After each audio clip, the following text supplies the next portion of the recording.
मिथुन राशी साप्ताहिक राशी भविष्य 20 जुलै ते 26 जुलै 2026। नमस्कार मंडळी, मनाच्या वेगापेक्षाही अधिक वेगाने धावणारी, एका क्षणात 100 विचार करणारी, प्रत्येक गोष्टीमागचे रहस्य शोधणारी आणि प्रत्येक परिस्थितीत स्वतःचा मार्ग शोधण्याची क्षमता असलेली राशी म्हणजे मिथुन राशी। पण या आठवड्यात तुमच्या आयुष्यात जे घडणार आहे त्याची कल्पना कदाचित तुम्हालाही नसेल। कधी-कधी विश्व आपल्या आयुष्यात असे काही संकेत पाठवत असते जे सुरुवातीला साधे वाटतात, पण पुढे जाऊन तेच संकेत मोठ्या बदलांचे कारण ठरतात। या आठवड्यात अशाच काही घटना तुमच्या आसपास घडू शकतात। एखादी अचानक झालेली भेट, अनेक दिवसांपासून बंद असलेला संवाद पुन्हा सुरू होणे, एखादी अनपेक्षित बातमी किंवा मनात अचानक निर्माण झालेली नवी प्रेरणा, यापैकी कोणती गोष्ट तुमच्या नशिबाचे दार उघडेल हे सांगणे कठीण आहे। मिथुन राशीचे स्वामी ग्रह बुध असल्यामुळे तुम्ही बुद्धिमान, चतुर, संवादकुशल आणि परिस्थितीनुसार स्वतःला बदलून घेणारे असता। पण अनेकदा एकाच वेळी अनेक गोष्टींचा विचार करताना तुम्ही स्वतः संभ्रमात अडकता। बाहेरून आत्मविश्वास दाखवत असलात तरी आतून अनेक प्रश्न तुम्हाला सतावत असतात। योग्य निर्णय कोणता, ही संधी स्वीकारावी का, ज्यावर विश्वास ठेवतो तो खरोखर विश्वासू आहे का, असे अनेक प्रश्न या आठवड्यात तुमच्या मनात पुन्हा एकदा डोकावू शकतात। मात्र या आठवड्याची खास गोष्ट अशी आहे की प्रत्येक प्रश्नाचे उत्तर लगेच मिळणार नाही। काही उत्तरे काळ देईल, काही अनुभव शिकतील आणि काही संकेत तुमच्या अंतर्मनातूनच मिळतील। या काळात तुमच्या आजूबाजूचे वातावरणही वेगळे भासू शकते। काही लोक अचानक तुमच्याशी अतिशय गोड बोलतील, तर काहींचे खरे रूप तुमच्या समोर येईल। त्यामुळे प्रत्येक हसऱ्या चेहऱ्यावर लगेच विश्वास ठेवू नका।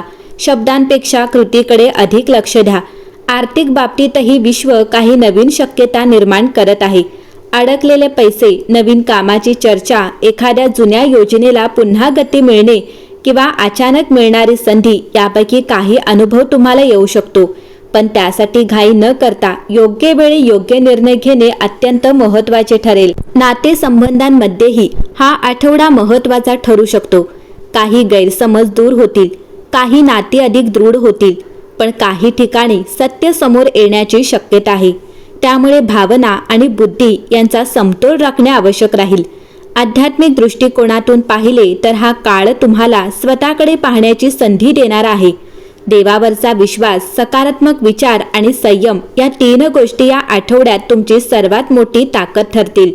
लक्षात ठेवा, विश्व कधीही कोणत्याही व्यक्तीला विनाकारण परीक्षा देत नाही। प्रत्येक परीक्षा ही पुढे मिळणाऱ्या मोठ्या संधींची तयारी असते।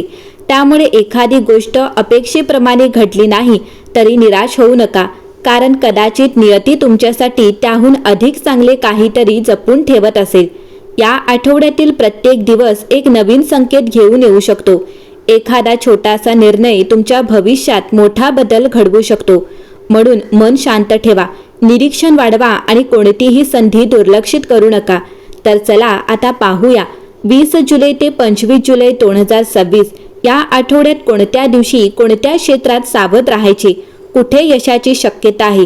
प्रेम, करिअर, व्यवसाय, आर्थिक स्थिती, आरोग्य आणि ग्रहांची कृपा तुमच्यासाठी कोणते संकेत देत आहे। मित्रांनो, या आठवड्याची सुरुवात होताच तुमच्या आयुष्यात एक अशी घटना घडू शकते जी सुरुवातीला अगदी साधी वाटेल, पण पुढे जाऊन तुम्हाला जाणवेल की हाच तो क्षण होता ज्याने तुमच्या आयुष्याची दिशा बदलण्यास सुरुवात केली।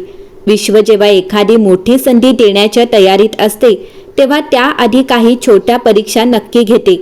त्यामुळे या आठवड्यात जर एखादे काम अचानक अडले, एखाद्या व्यक्तीने साथ सोडली किंवा अपेक्षेप्रमाणे काही घडले नाही तर घाबरू नका। कधी कधी बंद होणारे दार हे नव्या आणि अधिक मोठ्या दाराची चाहूल असते। या आठवड्यात एखादा अनपेक्षित फोन, अचानक आलेला संदेश, रस्त्यात झालेली एखादी भेट किंवा अनेक दिवसांनी समोर आलेली व्यक्ती तुमच्या मनात नवीन विचार निर्माण करू शकते। ही घटना योगायोग आहे की नियतीचा इशारा, याचा निर्णय घाईत घेऊ नका। विश्व तुम्हाला या आठवड्यात एक गोष्ट शिकवणार आहे, जे तुमच्यासाठी नाही ते कितीही धरून ठेवले तरी ते निघून जाईल, पण जे खरोखर तुमचे आहे ते योग्य वेळी परत येईल। तुमच्या मनात अनेक दिवसांपासून चालू असलेला गोंधळ आता हळूहळू कमी होईल। एखाद्या प्रश्नाचे उत्तर अचानक मिळेल, काही लोकांचे खरे चेहरे समोर येतील, तर काही व्यक्ती तुमच्याबद्दल अपेक्षेपेक्षा जास्त चांगला विचार करत असल्याचे समजेल. या आठवड्यात तुमच्या घरात किंवा आजूबाजूला एखादी अशी छोटी घटना घडू शकते जी आध्यात्मिक संकेतासारखी वाटेल. वारंवार एखादेच नाव ऐकू येणे, एखादे स्वप्न पुन्हा पुन्हा पडणे, एखाद्या देवतेची आठवण सतत होणे किंवा एखादा शुभ योगायोग घडणे, अशा गोष्टींकडे दुर्लक्ष करू नका. त्या तुमचे लक्ष एका नव्या दिशेने वळवत असू शकतात. या काळात तुमच्या शब्दांमध्ये विशेष आकर्षण असेल. तुमचे बोलणे कोणाच्या मनावर खोल परिणाम करू शकते. त्यामुळे रागात बोललेला एक शब्द नाते दूर करू शकतो, तर प्रेमाने बोललेले एक वाक्य आयुष्यभराची जवळीक निर्माण करू शकते. आठवड्याच्या शेवटच्या 2 दिवसात एक असा क्षण येऊ शकतो जेव्हा तुम्हाला एखादा निर्णय घ्यावा लागेल. हा निर्णय छोटा वाटेल, पण त्याचे परिणाम पुढील काही महिन्यांपर्यंत जाणवू शकतात. त्यामुळे अंतर्मनाचा आवाज नक्की ऐका. विश्वाचा नियम असा आहे की ज्या गोष्टीवर तुम्ही सतत भीतीने लक्ष देता ती भीती वाढते, पण ज्या गोष्टीवर विश्वास आणि सकारात्मकतेने लक्ष देता त्या दिशेने संधी निर्माण होतात. म्हणून या आठवड्यात तक्रारीपेक्षा कृतज्ञता अधिक ठेवा. प्रत्येक सकाळी स्वतःला एकच वाक्य सांगा, माझ्यासाठी योग्य तेच माझ्या आयुष्यात येत आहे. कदाचित हा आठवडा मोठ्या चमत्काराचा नसेल, पण मोठ्या चमत्काराची सुरुवात नक्की ठरू शकतो.